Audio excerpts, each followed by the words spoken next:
Good days mga kuys, alam niyo ba na walang entrance fee pag pumunta ka dito sa lugar na ito?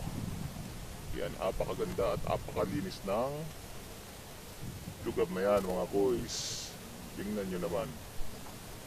Apakalinis at apakaputi ng pinong buhangin.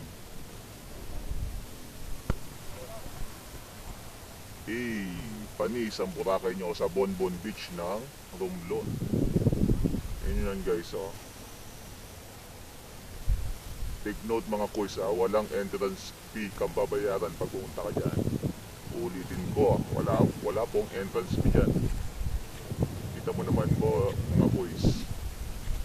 Meron niyang white beach, pinong buhangin at napakalinis ng tubig. Meron niyang sandbar na papunta dyan sa kabilang pulo. Yan, pwede mong lakarin yan papunta dyan sa pulo na yan. Kabilaan ng tubig at napakalinis. Yan mga kuys, yung pulo na yan ay matarating mo lang pag nilakad mo at binaybay mo ang sandbar na yan. Yung puting buhangin na yan, papunta yan sa may pulo. Ikaw na lang inihintay dito mga kuys.